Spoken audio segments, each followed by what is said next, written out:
El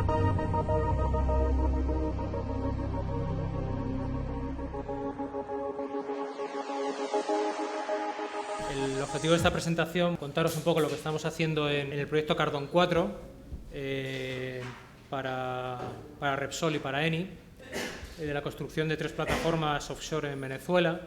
Y para este proyecto estamos trabajando con un software de Bentley, que es el SACS, y además estamos usando también otro software, que es el Moses, que nos permiten pues analizar las diferentes fases constructivas, así como la fase de servicio de las plataformas, ¿no?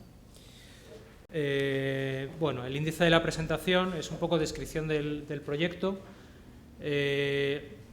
describir un poco lo que es una plataforma offshore tipo, con los diferentes componentes que tiene y la problemática que tiene cada componente, un poco las bases de diseño que rigen este tipo de estructuras, qué es lo que hemos hecho con Bentley SACS para analizar todo el comportamiento de este tipo de estructuras, qué análisis se pueden hacer desde el punto de vista marino con Ultramarine, ahora Bentley Moses, qué ventajas hemos encontrado en el uso de SACS y luego unas pequeñas fotografías de cómo está construyéndose las estructuras.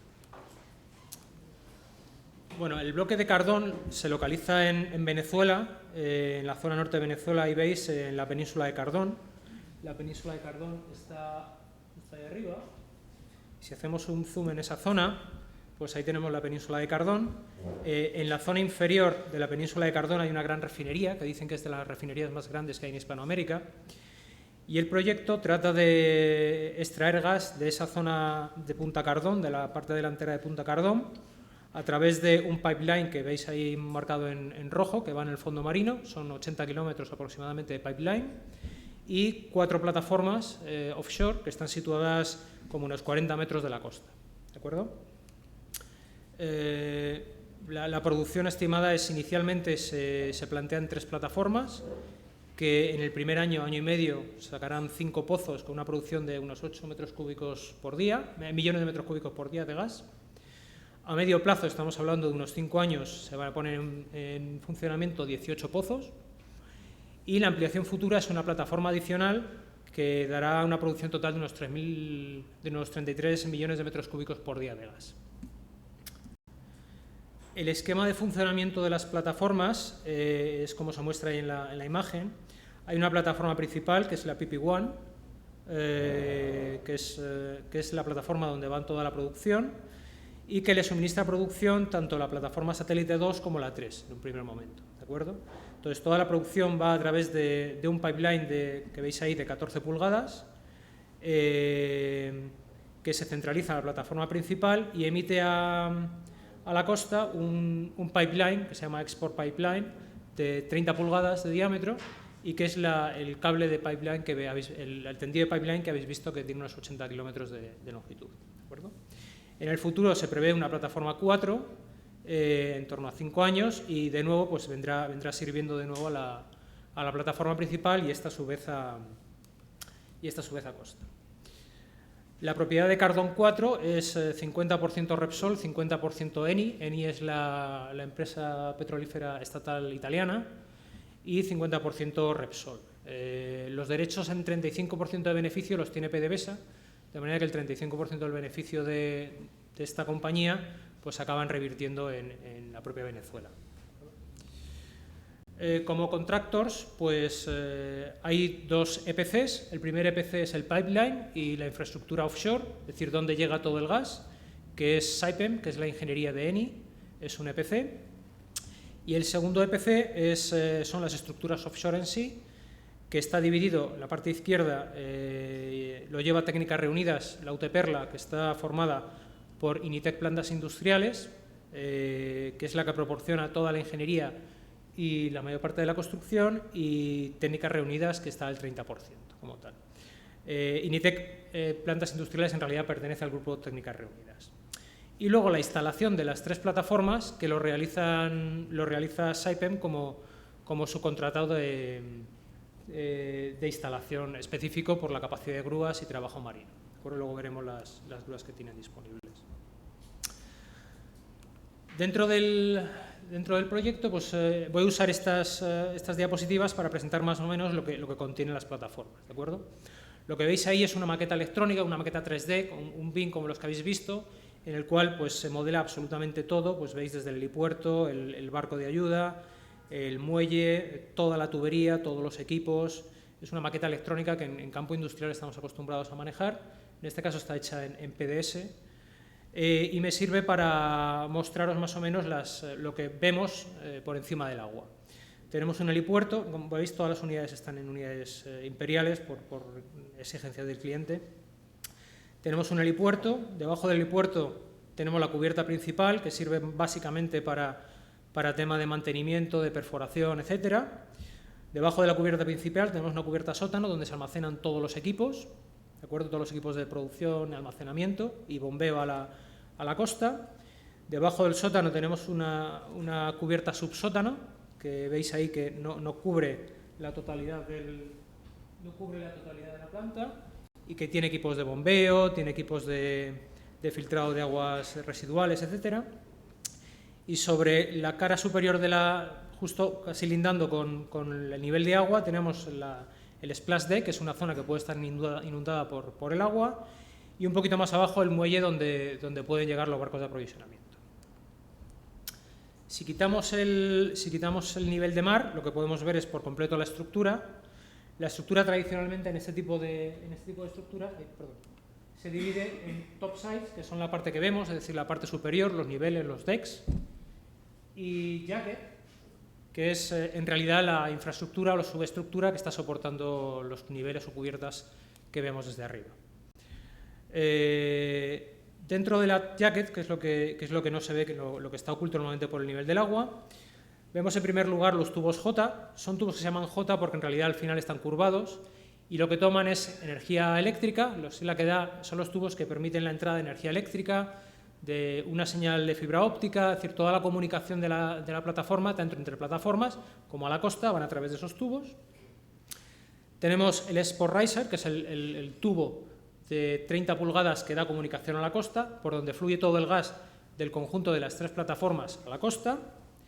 A la derecha tenemos los conductores. En cada plataforma tenemos un total de 6 conductores que comunican el pozo en el lecho marino con los niveles o cubiertas donde se toma el gas y se bombea a la otra plataforma o a la costa. Y en el caso de la plataforma principal, los 3 risers, que son de 14 pulgadas, que son los que toman el gas del resto de las plataformas, se juntan en esta y se mandan a la costa. Estructuralmente, pues bueno, lo que veis es que esta jacket, esta estructura está formada por 4 patas principales, una serie de diagonales y en el fondo pues tienen una especie de zapata, que normalmente en el argot offshore se conoce como mat, que lo que sirve es para temporalmente soportar la plataforma antes del pilotaje, ¿de acuerdo? Este tipo de estructuras se llaman jackets porque por cada una de estas patas se insertan pilotes que lo que hacen es anclar esa plataforma al fondo marino, ¿de acuerdo? Entonces, esa estructura es una chaqueta que sujeta a los pilotes a la estructura en sí, ¿de acuerdo? Es decir, los tubos son huecos para que por dentro quepan los pilotes. Luego tengo una imagen que se verá más clara.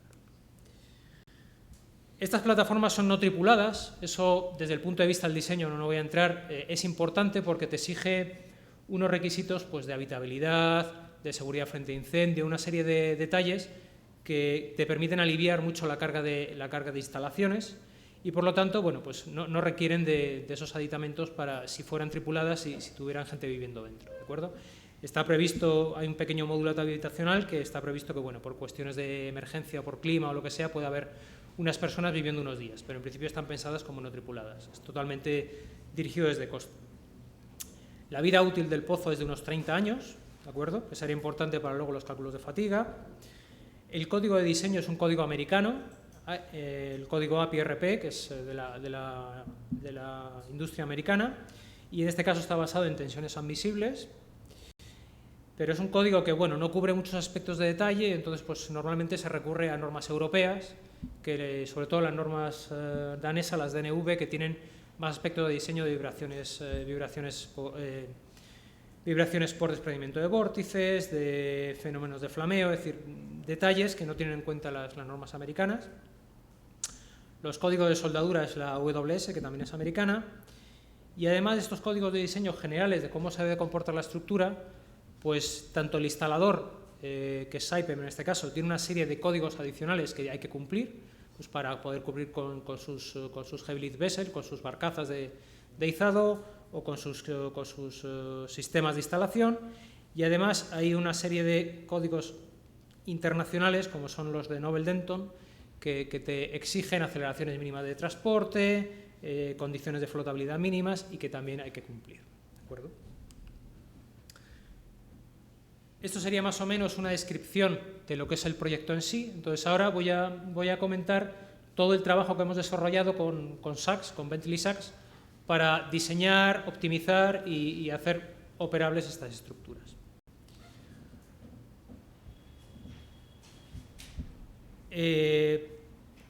Como digo, hemos usado Bentley SACS para el diseño de todas las estructuras. Y fundamentalmente para el diseño de estas estructuras hay un condicionante que yo vengo del mundo de los puentes, y en el mundo de los puentes sí se sabe, y es que muchas veces las condiciones de construcción condicionan el diseño en sí de la estructura. Y en el caso de las estructuras offshore normalmente es así. Es decir, tenemos unas condiciones de operación y servicio, pues que son las condiciones de tormenta, que son las condiciones in place, que son las de sobrecarga, tormenta marina, etcétera, condiciones de fatiga, condiciones de sismo o impacto de embarcaciones, pero además tenemos un montón de estados intermedios de la estructura, como puede ser izados parciales de estructura, la condición de roll-up, que ya veremos en alguna foto, y es que la estructura se construye tumbada en el suelo y hay que girarla para poderla levantar, porque si no, no eres capaz de levantar toda esa estructura, y entonces algunos nudos van condicionados por ese criterio. El empuje de esa estructura sobre una barcaza para poderla transportar al sitio, el transporte de la estructura en una barcaza arrastrada en el mar para poderla instalar, el izado con una grúa que es flotante y que tiene su oscilación y que te genera tensiones en los puntos de izado, el sistema de montaje y de colocación de pie de esa estructura, la estabilidad en el fondo marino y el análisis de la inca de los pilotes, ¿de acuerdo?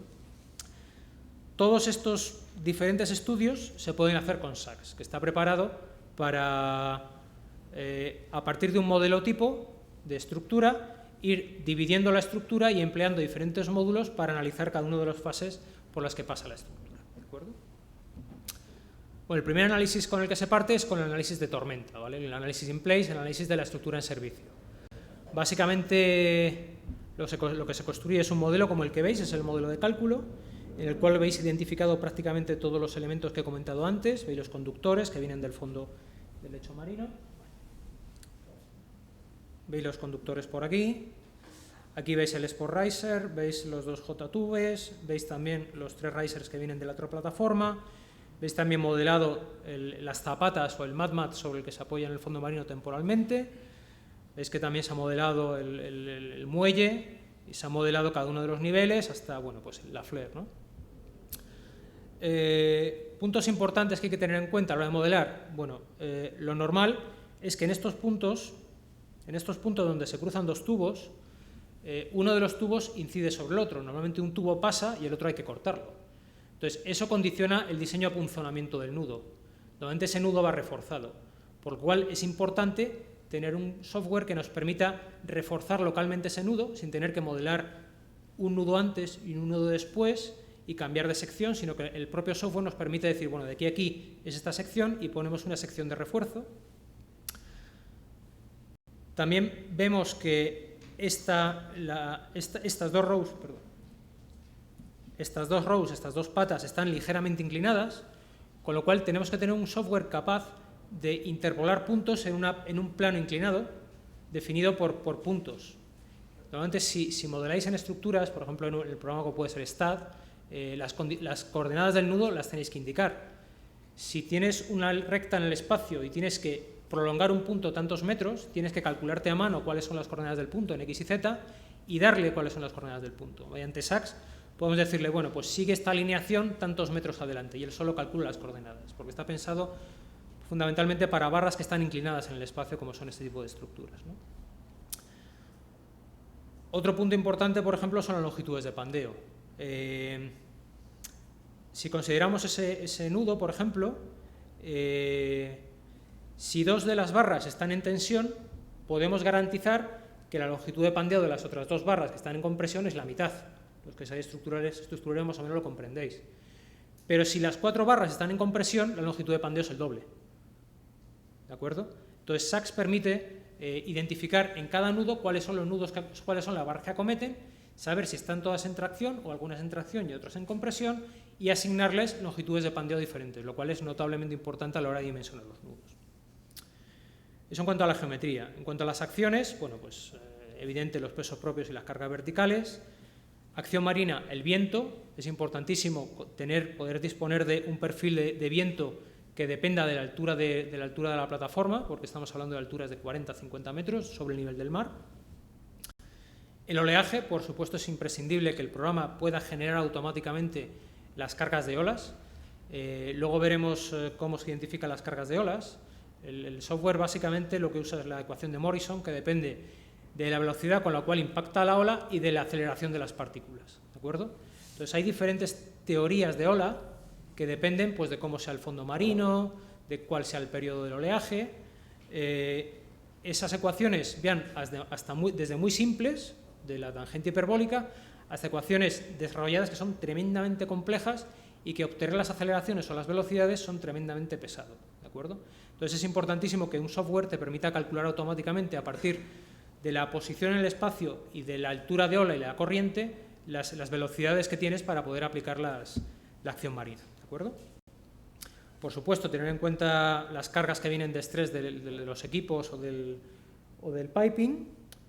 Y luego, otros aspectos importantes y que comentaré son la no linealidad y la cimentación. Como he comentado antes, aquí debajo lo que tenemos son los pilotes que están aquí enterrados en el fondo marino. Esos pilotes, lo normal es que tengan una curva carga-desplazamiento no lineal, porque están enterrados en la arena, el terreno es no lineal, y entonces toda la cimentación está apoyada en un muelle no lineal o en un muelle equivalente no lineal. Entonces es esencial saber cuánto se mueve esa cimentación, porque nos va a dar cuánto se va a comportar la estructura. Entonces, SACS tiene un módulo, que es el PSI, que te permite integrar toda la curva carga de formación de los pilotes y meterla en estos puntos mediante técnica de subestructuración no lineal y poder recoger ese efecto sobre los pilotes no lineales. La interacción de los pilotes con la jacket, la definición del tipo de ola y, por supuesto, la consideración de los efectos de arrastre y de masa en la geometría. ¿De acuerdo? Bueno, simplemente recordar el tema de la no linealidad. Aquí, por ejemplo, veis, en nuestro caso, pues veis el corte geotécnico del terreno, veis las curvas tipo de comportamiento lateral del terreno, que son fuertemente no lineales, bien si son arenas, que tienen más o menos un comportamiento lineal, y si son arcillas, pues tienen un decaimiento y luego un comportamiento trilineal o cuatrilineal, como si pudiéramos decir, ¿no? Entonces, esto lo podemos implementar en el software para poder tener muelles no lineales en la cimentación y poder saber de verdad cómo responde esa cimentación a las cargas horizontales, ¿vale? Un punto importante es que, como la cimentación es no lineal, no podemos aplicar el principio de superposición de estructuras. Es decir, que aplicamos las cargas para peso propio, aplicamos las cargas del oleaje y no las podemos sumar, porque la respuesta a la estructura es no lineal. Entonces tenemos que aplicar todo a la vez y resolver ese estado no lineal. Eso te lo permite SACS, porque SACS lo que resuelve son las combinaciones de cargas, no las cargas individuales. En cuanto a la interacción jacket-pilote, bueno, ahí veis lo que os indicaba antes, cómo por dentro de cada una de las patas se hincan los pilotes mediante un martillo neumático. Estos pilotes, que los veis en el modelo de la derecha en rojo, están como superpuestos en elementos dentro de la estructura. Sin embargo, en diferentes nudos, en los nudos, lo que se hace es, se estrangula un poco la sección para garantizar que el contacto lateral entre el pilote que va por dentro y la estructura sea solo en ese nudo, porque ese nudo está reforzado. Eso lo podemos hacer mediante elementos Wishbone que tiene el software, que te permite garantizar que el desplazamiento vertical sea libre y los desplazamientos laterales estén coartados, ¿de acuerdo? Como si fuera una guía en la cual la jacket está haciendo de guía del pilote que va por dentro. Son dos elementos estructurales independientes, sino que simplemente estás obligando a que la conexión en ese punto sea de guía de un elemento que va por dentro del otro, ¿de acuerdo? La acción hidrodinámica, bueno, pues como os comentaba antes, este es el gráfico tipo en el cual se identifica pues, el tipo de teoría de ola que se puede usar. Ahí veis los diferentes tipos de ola. Bueno, pues en este caso sería una teoría de Stokes. Sachs permite introducir, bueno, pues mediante unos parámetros, la ola, pues una ola de gravedad, una ola de Airy, una de Stokes de 1 a 5, en función del tipo de gráfico que tengas, pues cuál es el tipo de ola que es el más ideal para modelizar bien los efectos hidrodinámicos. Y además, bueno, pues lo que se suele hacer es hacer un cálculo completo dinámico, en el cual veis, Sachs permite obtener el cálculo que diríamos estático y la amplificación dinámica que pueden tener los efectos de resonancia o de pequeña resonancia de las olas sobre la estructura, ¿de acuerdo? Lo que normalmente se hace, y nosotros es lo que hemos hecho también, es correr un par de casos dinámicos tipo, obtener un factor de amplificación dinámico y ya correr cálculos pseudoestáticos. Es decir, aplicamos la acción de la ola como si fuera una acción estática, mayorada por un pequeño factor dinámico que has calibrado previamente mediante cálculos dinámicos, ¿de acuerdo? Bueno, como resultado del cálculo de esfuerzos, lo que obtenemos es, tanto para las topsides como la jacket, el chequeo en tensiones o el chequeo del aprovechamiento del material, en el cual tenemos pues, los elementos que están muy aprovechados, que estarían en rojo o naranja, y los elementos que están menos aprovechados. Para el estado de carga, como he comentado antes, simplemente de olas y tormenta. ¿De acuerdo? Lo mismo para la jacket. Tenemos los elementos que están más aprovechados y los elementos que están menos aprovechados, con la identificación de cada uno de cuál es el factor de utilización que tenemos. ¿De acuerdo? Un aspecto importante es lo que comentaba antes, es decir, en este nudo, soy capaz de indicarlo aquí, por ejemplo, lo que tenemos es una barra que acomete contra el nudo. Esa barra lo que hace es punzonar el nudo, es decir, aplicar una carga localizada sobre el nudo y puede hacer que el nudo falle localmente. Como son tubos, en toda estructura tubular, existe diferente formulación, bastante farragosa además, que te permite comprobar si el nudo falla punzonamiento.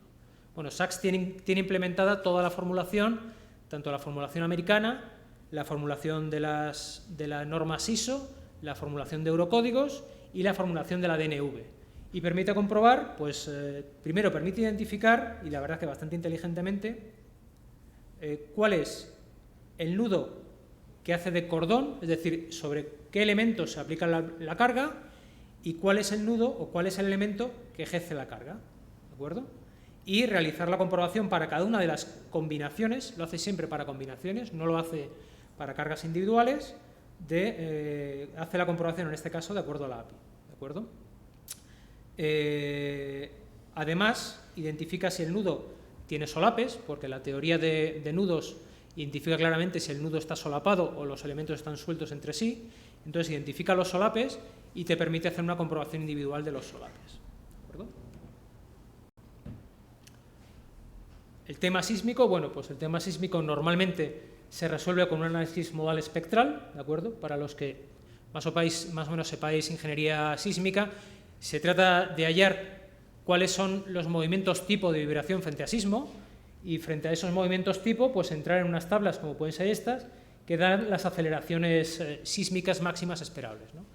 En este caso, bueno, pues teníamos de aceleración lateral para el pico, pues 0,9 G, es decir, que si estuviéramos en este rango de vibración tipo, la estructura pesaría lo mismo en horizontal que en vertical, ¿de acuerdo? Un aspecto importante que hay que tener en cuenta es que no es lo mismo que una estructura vibre dentro del agua a que vibre fuera del agua. Si vibra dentro del agua, existe un fenómeno, y es que parte del agua que está cerca de la estructura se ve forzada a moverse, y genera una masa adicional que se está moviendo.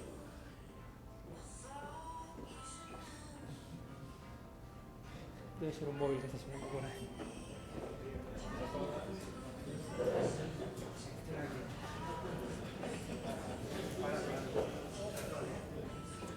Era para que no durmieseis. Bueno, como comentaba, genera una masa adicional que se está moviendo que hay que tener en cuenta, ¿de acuerdo? Entonces, tradicionalmente en hidrodinámica se conoce como C sub m, y este factor lo permite tener en cuenta Sachs porque está pensado para esto, ¿de acuerdo?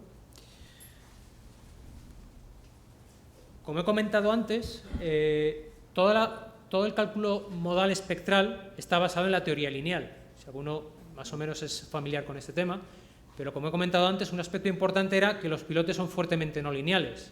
Entonces eso te exige una serie de iteraciones para linealizar los pilotes, para lo cual SACS está preparado, permite generar elementos de subestructuración que se pueden relinealizar y analizar cómo van comportándose en función de las cargas laterales que tengan, ¿de acuerdo? Entonces, bueno, pues aquí está más o menos el esquema de cómo se trabaja. Si alguno quiere más aclaración se lo puedo indicar, ¿de acuerdo? Igual, para la comprobación de los nudos, aquí veis más o menos el tema que os comentaba de la comprobación de los nudos. Normalmente, como el tema sísmico es muy sensible, la normativa te exige que el nudo sea capaz de resistir por lo menos la carga mínima que te venga por cada uno de las diagonales. Entonces, SACS es capaz de determinar cuál es la carga máxima de pandeo que entra por cada una de las diagonales y metérsela al nudo como comprobación y decirte si el nudo es capaz de resistir esa carga o no. Identificar cuál es el elemento que está cargando de más ese nudo y poder rediseñarlo o cambiarle espesor o añadir rigidizadores, ¿de acuerdo? Uno de los aspectos importantes de este tipo de estructuras es la fatiga, ¿de acuerdo? Bueno, no voy a entrar mucho en detalles, pero más o menos la fatiga puede ser determinista si los ciclos de tensiones son conocidos, o totalmente aleatoria, como puede ser una fatiga generada por el agua de mar, ¿de acuerdo? Y por otro lado, la resistencia la podemos obtener a partir de curvas tipo, en función del detalle de soldadura que tengamos, o bien en función del tipo de acabado de soldadura, si es un acabado bruto, si es un acabado esmerilado, o si es un acabado calafateado, es decir, con pistola de agujas muy suavizado, y añadiendo factores de concentración de tensiones, ¿de acuerdo? De alguna manera, el producto de estas dos curvas es esta curva tipo, ¿de acuerdo? Para los que estáis acostumbrados a manejar las curvas tipo de los eurocódigos, ¿no? Bueno, pues SACS permite calcular a fatiga con cualquiera de estas combinaciones. Es decir, podemos entrar con acciones deterministas y método con factores de concentración de tensiones, o acción aleatoria con curvas tipo de fatiga, es decir, cualquiera de las combinaciones se pueden obtener, ¿de acuerdo? Bueno, en el cálculo que hemos realizado lo hemos tenido que hacer con fatiga aleatoria, fatiga espectral que se llama, y método del hotspot con factor de concentración de tensiones, ¿de acuerdo? Lo que se hace es un cálculo dinámico completo para 8 direcciones del mar y para un montón de estados de mar, ¿de acuerdo? Desde menos olas con menos periodo hasta más olas con más periodo de ola. Pues el ordenador se puede tirar calculando como una semana. Entonces, una vez obtenido todas las carreras de tensiones posibles, se meten en la combinación esperada de estados de mar y se obtienen las carreras de tensiones acumuladas para cada uno de los nudos, para cada uno de los puntos de los nudos. Es decir, en este elemento tenemos un factor de concentración de tensiones en este bloque, en este punto, otro ahí, otro debajo, ¿de acuerdo? SACS permite integrarlo todo y te da como output, por supuesto, la vida esperada media del nudo, que en este caso son pues 117 años, los factores de concentración de tensiones, dónde estamos dentro de la curva tensión número de ciclos, te permite obtener todos los valores del cálculo de fatiga para poder saber si tu nudo es sensible, no es sensible y cómo resolverlo. El impacto de embarcaciones, que es otra de las comprobaciones que tenemos que hacer, bueno, pues se basa en que tenemos barcos tipo que inciden sobre diferentes partes de la estructura y estamos obligados a cumplir con un mínimo de energía de deformación. Es decir, la estructura tiene que deformarse hasta soportar o bien 4 megajulios en los elementos principales o bien 1 megajulio en elementos secundarios, ¿no? Bueno, pues SACS lo que permite es hacer un cálculo no lineal en plasticidad, geométrico y mecánico. Ahí vais viendo en el impacto de uno de los braces cómo se va plastificando el nudo, cómo el rojo sería secciones que ya están completamente plastificadas, le van transmitiendo esfuerzos, vamos obteniendo energía de deformación y vamos plastificando también el cordón superior, como estáis viendo, hasta la energía máxima que estamos obligados a disipar, ¿de acuerdo? Si en alguno de los pasos del cálculo el nudo fallara por punzonamiento, como he comentado antes, automáticamente SACS divide el elemento en dos y suelta el nudo, haciendo que sean dos elementos independientes, porque el nudo no es capaz de resistirlo, ¿de acuerdo? Bueno, una de las comprobaciones que hay que hacer es, una vez que la estructura está dañada, aquí se termina de ver, una vez que la estructura está dañada, tenemos la obligación de garantizar que en esta situación la estructura es capaz de aguantar un año. Entonces, SACS es capaz de generar un output de esa estructura deformada y plastificada, con este nudo en esa posición, estamos hablando de medio metro a lo mejor de deformación, y volver a recalcular con un año de altura de ola para ver si la estructura es capaz de soportar ese año. ¿De acuerdo? Bueno, hasta aquí hemos visto lo que sería la estructura funcionando en servicio. Eso, hasta ahora, bueno, pues más o menos cualquier software comercial de alguna manera es capaz, o varios software comerciales son capaces de hacerlo. Ahora hay una serie de análisis muy específicos que son propios de este tipo de estructuras y que quizá es el know-how de SACS, ¿no? Cómo ir en el mismo modelo que teníamos antes, eliminando barras, cómo ir analizando las diferentes fases por las que pasa la estructura, ¿no? El primero sería el empuje. Es decir, nosotros construimos la plataforma en un astillero, aquí, y lo que tenemos que hacer es mover esta topside desde aquí adentro de la barcaza. ¿De acuerdo? Para eso se hace un proceso de empuje, es decir, se tira mediante cables o bien se mueve con un dolly, ¿de acuerdo? Y se mete dentro de la barcaza. Bueno, pues lo que se hace es un modelo de SACS, el propio modelo in place se adecúa un poquito añadiendo los skids de deslizamiento y, bueno, pues mediante apoyos y tracción, estos skids, por supuesto, no pueden soportar la tracción, son elementos que están deslizando. Si aparece una reacción negativa, tienen que tener la posibilidad de despegarse, ¿de acuerdo? Añadir fuerzas inerciales de rozamiento, cargas automatizadas de viento, porque un proceso de esos puede durar 2 días o 3 días, por lo cuanto hay que añadir el viento en todas las fases, y comprobar los nudos, el punzonamiento de nudo en cada una de las fases de movimiento, ¿de acuerdo?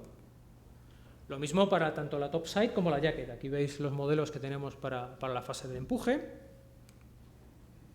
Una vez que hemos transportado la estructura a la barcaza va a estar, en este caso, pues desde México, que es donde se está construyendo, en el Golfo de México, cerca de Veracruz, hay que llevarla en barco hasta Venezuela. Son entre 15 y 20 días de transporte.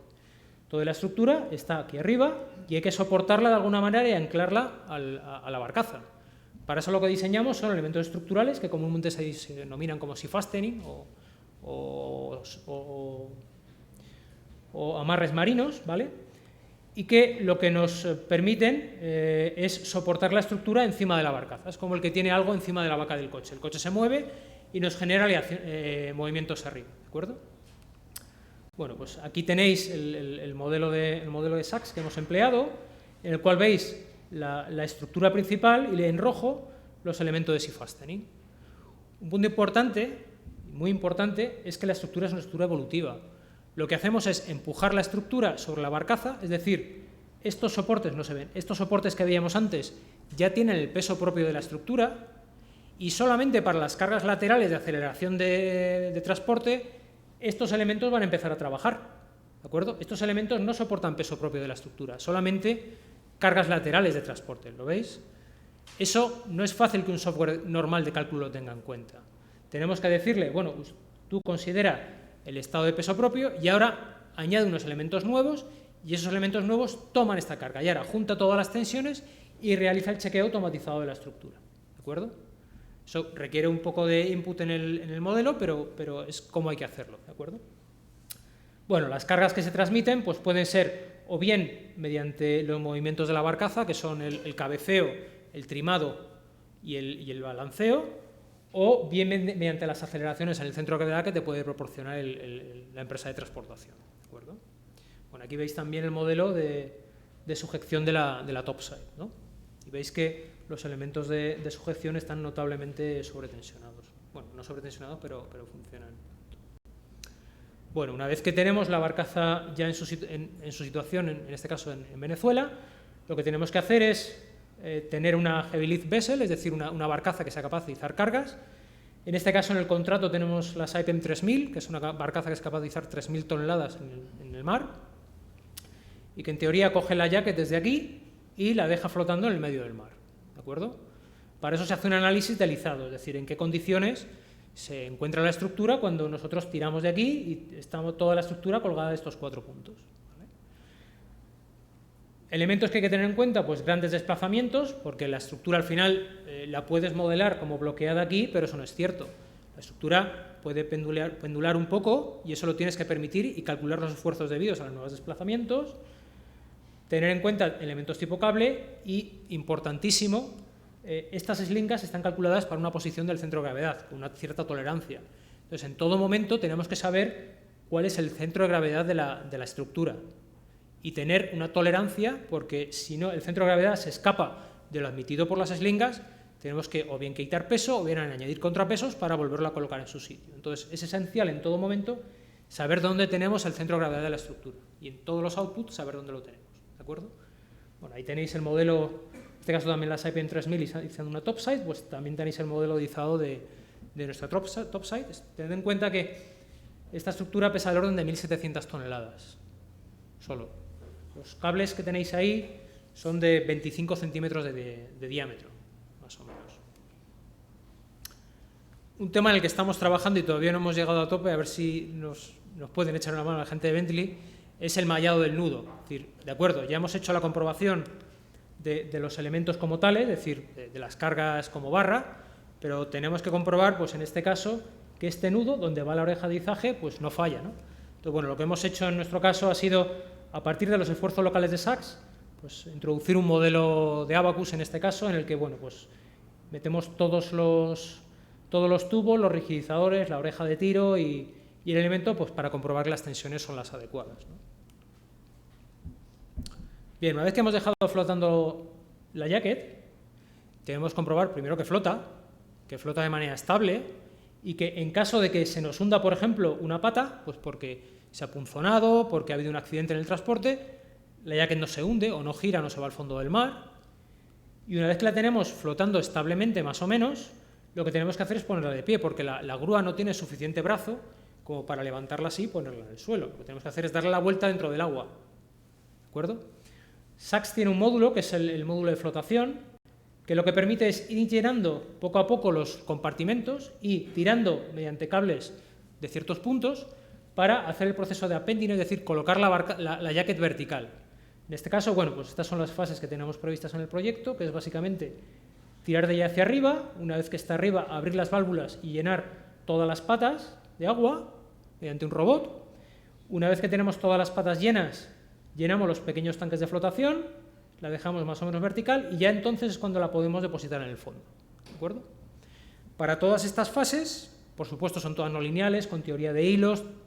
Para todas las fases, Sachs te permite obtener la carga en el gancho que vemos aquí, la carga en este gancho, que sería la carga que va directamente al gancho de la grúa, el gálibo mínimo al fondo marino y la carga en cada una de las slingas que soporta las orejas de izado, porque estamos hablando de un módulo en 3D, ¿de acuerdo? Por supuesto, todo esto con la posibilidad de mover el centro de gravedad por tolerancias. Claro, si nosotros movemos el centro de gravedad 1 metro, la carga que va a una slinga será mayor o menor. Entonces, Sachs te permite decir, bueno, pues mueve el centro de gravedad 2 metros, 1 metro hacia arriba, ahí hay más o menos requisitos, y puedes hacer un montón de modelos obteniendo una envolvente de cargas en la slinga y una envolvente de gálibo mínimo en el fondo marino, ¿de acuerdo? Igual que antes, una vez que tenemos las cargas en la slinga, podemos, en este caso de nuevo mediante otro software, pero igual obteniendo las cargas de Sachs, comprobar las orejetas de izado, que como veis pues tienen una carga vertical fuerte en la última fase, pero que en las fases intermedias lo que tienen es un fuerte tiro horizontal, porque el ángulo de la slinga con la orejeta no es perfectamente el previsto, sino que van tirando horizontalmente de ella. ¿De acuerdo? Bueno, hasta aquí todos los cálculos necesarios que hemos realizado con Sachs. ¿De acuerdo? Existe otro software que, según me han comentado la gente de Bentley, parece que están incluso uniendo, es decir, que el propio motor de Sachs, o sea, que el propio Sachs sirva de motor para Moses, que lo que realiza son análisis más bien marinos dentro de todo el proceso de construcción de la estructura. ¿Análisis marinos que hay que hacer? Pues el lastrado de la barcaza, hemos visto cómo empujamos la estructura dentro de la barcaza, según le vas entrando agua, es un barco, es decir, aquello empieza a moverse, a bajar, a subir. Hay que ir lastrando poco a poco los compartimentos para garantizar que lo que se mueva sea lo mínimo posible, porque si no va a afectar a la estructura. Entonces, para todo eso se hace un análisis de lastrado, que lo puede hacer Sachs, pero se hace más fielmente con Moses. El análisis de flotación y de izado también se puede hacer con MOSES. El análisis de transporte también se puede hacer con MOSES. Y todo el análisis dinámico del izado. Entonces, aquí, por ejemplo, veis la barcaza modelada en MOSES, con todos los compartimentos. Sobre esta barcaza se aplican en 8 direcciones diferentes los estados del mar previstos, con sus alturas de ola significantes, sus periodos, y como resultado yo obtengo las aceleraciones de transporte sobre mi estructura. Esas aceleraciones me servirán para comprobar la estructura, ¿de acuerdo? Obtengo, como digo, las aceleraciones de transporte y también los esfuerzos sobre cada una de las cuadernas, mamparos, quilla que tiene la barcaza para poder comprobar la barcaza en sí, ¿de acuerdo? Igual, este es el análisis de flotación y de appending realizado con MOSES. La entrada es semejante y, como veis, los pasos son semejantes, ¿de acuerdo? Y por último, quizá el análisis más complejo, y es, durante el análisis de izado, tener en cuenta que lo que estamos izando no es una grúa fija, sino que es una grúa que está montada en un barco. El barco se está moviendo, aunque tenga su control dinámico de posicionamiento, está moviendo tanto en vertical como en horizontal. Eso me genera unos factores dinámicos aquí en el cable, notables, es decir, yo tengo que saber el factor de amplificación dinámico que me está generando tanto el movimiento de la carga como el movimiento del barco, porque con esa carga yo tengo que comprobar la grúa y comprobar las eslingas, ¿vale? Entonces lo que se hace es, en una roseta de vientos, analizar los posibles estados de viento, aplicar las 8 direcciones y en este modelo de MOSES pues obtener los factores de amplificación dinámica en estos cables, por ejemplo, ¿vale? Factores que me servirán para comprobar la grúa y para comprobar las eslingas y las orejas de izado. Bueno, como resumen general de SACS, desde luego es un software de referencia, tiene un montón de años de experiencia en análisis de estructuras, es un software casi de validación. Si lo da SACS, la estructura es correcta, las cargas son correctas, tanto en América, Oriente Medio, el Lejano Oriente, en África o en el Mar del Norte. Consiste en otro software, desde luego es el software de referencia, es el software que más experiencia tiene y con el que más proyectos se han realizado. Toda la entrada de datos es gráfica, pero además de ser gráfica es texto, es decir, muchos datos hay que meterlos por texto, es decir, las órdenes de cálculo normalmente hay que meterlas por texto, pero toda la entrada de geometría es gráfica y el procesador gráfico te permite obtener un fichero de texto muy completo. Eso te permite, pues mediante una aplicación como puede ser el Total Commander, que te permite comparar ficheros de texto, saber qué combinaciones tienes en un fichero y qué combinaciones no tienes, poder añadir pequeñas notas de cálculo, por ejemplo, esta carga fue tenida en cuenta o no fue tenida en cuenta, es decir, toda la ventaja que tiene o toda la potencia que tiene un fichero de texto para los calculistas y toda la ventaja que tiene el preprocesamiento gráfico, porque el preprocesador gráfico es ciertamente muy bueno. Cubre, como he comentado, todas las fases de montaje y de servicio, pues el diseño en place, la fatiga, el sismo, impacto, flotación. Permite también obtener listados de material, listados de centro de gravedad, análisis de transporte, todas las barcazas. Hay hay una biblioteca de barcazas disponible, porque las barcazas son relativamente comunes, y entonces hay una biblioteca ya predefinida de barcazas que te permite usar. Y cubre aspectos muy específicos de plataformas. Por ejemplo, lo que he comentado antes de la generación de nudos en una alineación en el espacio, que no tienes que calcularte la coordenada del nudo, sino que simplemente decir, sigue esta row y alinea allí 5 metros más o 10 metros más. Las secciones variables con el refuerzo de los nudos, las longitudes de pandeo en X o en K, los tipos de olas, la comprobación del punzonamiento, meter cargas de skids de equipos automáticamente, incorporación de los ánodos, por ejemplo, todos los ánodos de sacrificio como elementos adicionales que te generan más empuje, salida automática del centro de gravedad en todas las fases y posibilidad de decirle al programa desplázame el centro de gravedad 1 metro a ver qué pasa, a ver si me he equivocado, qué pasa, y todas las bases comentado antes de las barcazas para facilitar el modelado, ¿de acuerdo? Y bueno, pues al final simplemente comentar, bueno, pues poneros dos slides de nuestro proyecto como está ahora mismo. La construcción de la jacket empieza por el despiece de las piezas mediante un pantógrafo con corte por plasma. Se biselan las chapas que tienen 2 pulgadas, 3 pulgadas. Las secciones de chapa se curvan para hacerlas tubo, ¿de acuerdo? Mediante una roladora y obtenemos tubos de esos espesores, estamos hablando de 10 centímetros normalmente de acero. Como he comentado antes, las dos cuchillas se construyen en el suelo y hay que girarlas y colocarlas verticalmente hasta conseguir esa estructura espacial. Para ello es esencial todo el chequeo de punzonamiento de nudos, ¿vale? Ahí veis los skids que comentaba antes de la fase de deslizamiento. Ahí veis el tamaño del skid y de la oreja de arrastre del skid, es decir, la que arrastra para llevar la estructura a la barcaza. Detalle de los nudos.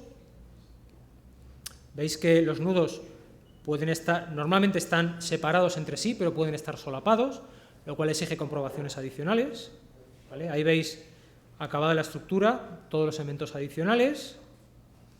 Las orejas de izado, por ejemplo, esas son las orejas de izado para la fase de colocación en vertical. Esas son las orejas de izado de general de la jacket, del lifting. Esa es la oreja principal de izado, que tiene, la chapa tiene 12 centímetros de espesor, la principal.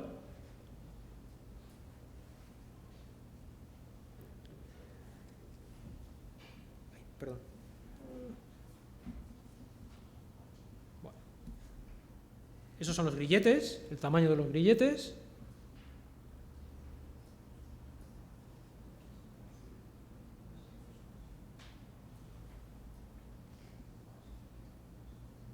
Y aquí veis pues, las tres plataformas que estamos construyendo, una detrás de la otra, con los tanques de flotación y todos los elementos que antes hemos comentado. Y ya simplemente la última. Bueno, las topsides, que bueno, quizá son más simples.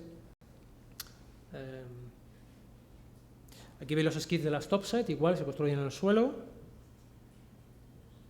Cada uno de los niveles también se construye en el suelo, es una sucesión de vigas, luego se colocan placas, se construyen en el suelo. Depende de la capacidad de las grúas, se puede incluso montar los equipos en el suelo e izar por completo todo el nivel, para lo cual es imprescindible hacer un análisis de ese sistema de izaje. ¿Vale? En este caso, bueno, pues ya sería el segundo nivel tendríamos el nivel de sótano y el nivel de la cubierta principal, se estaría terminando de izar, ¿vale? Ahí estaríamos colocando las diagonales principales de soportación. Ya habríamos montado casi todos los equipos, estaríamos izando la grúa, ¿de acuerdo? Ya veis cómo está súper denso todo. Estaríamos izando la vent, bueno, la flare, y el helipuerto ya estaría también izado. Estas son las orejetas de izado de la topside, ¿de acuerdo? Quizá en la siguiente veis el tamaño de un boli en respecto a la orejeta de izado. Cada una de las orejetas es capaz de 1000 toneladas. Y aquí veis, bueno, pues el aspecto que tienen ahora de la primera plataforma, y la segunda, esta foto la tomé antes de ayer por la noche, el tamaño que tienen más o menos, ¿de acuerdo? Pues eso era. Muchas gracias.